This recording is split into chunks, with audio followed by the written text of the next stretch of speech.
punya bekal hidup. Bekal hidupnya misalnya anak disekolahin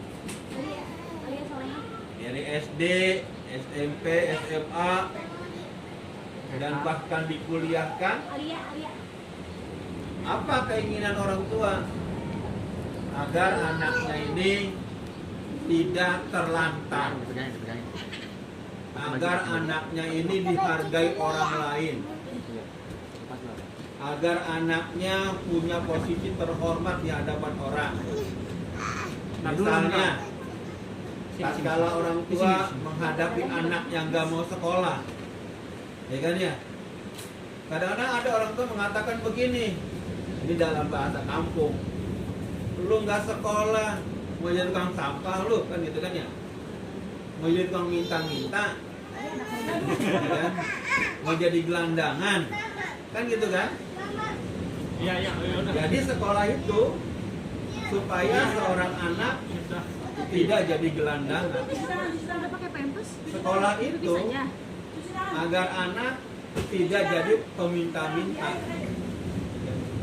Sekolah itu supaya anak dihormati orang lain.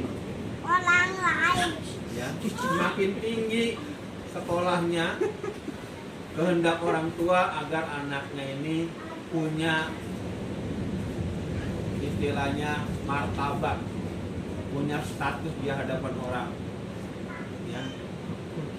Kayak kemarin gitu ya, misalnya di sekolah ya, Pak Taufik itu menyampaikan, jangan sebut saya profesor, udah cukuplah doktor aja. Tapi akhirnya beberapa kepala sekolah tetap menyebutkan profesor. Kenapa? Ingin sekolahnya ini sekolah saya loh, dipimpin oleh seorang profesor, kan begitu. Jadi jabatan itu atau pendidikan itu supaya orang punya posisi di hadapan orang lain. Itu wajar. Ya. Pendidikan yang tinggi, kedudukan yang terhormat, hampir setiap orang ingin mencapainya. Ya. Apalagi diiringi dengan uang yang banyak, harta yang banyak. Jadi banyak orang-orang mendefinisikan bekal itu adalah materi, mendefinisikan bekal itu adalah jabatan, mendefinisikan bekal itu adalah harta, ya, dan lain-lain. Itu definisi bekal menurut orang. Ya.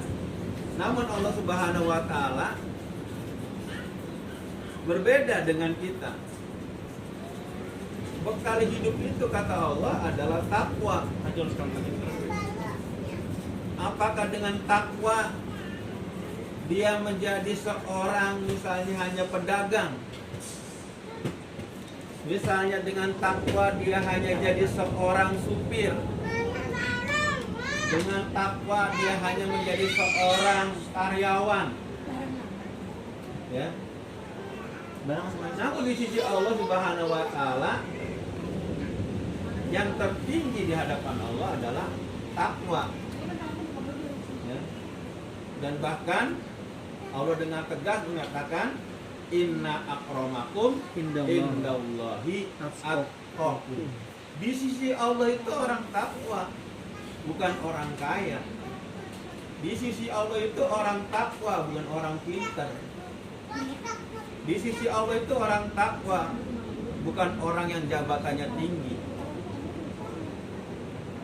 Maka sampai-sampai Rasulullah SAW berpesan kepada dua sahabat, yaitu Abu Bakar dan Umar, apabila nanti kau tatkala mendapati seorang yang dekat dengan Allah, ahlut takwa, mintalah doanya.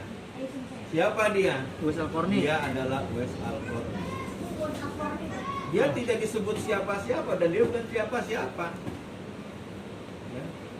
Orang tidak menganggap dia itu siapa-siapa. Tapi Rasulullah SAW sampai memesan kepada sahabat yang mulia, sahabat yang doanya diistijabah, sahabat yang dekat dengan Rasulullah, itu minta doa kepada seorang hamba yang bernama Uwais Al-Qarni. Kenapa? Karena dia orang yang bertakwa pada Allah Subhanahu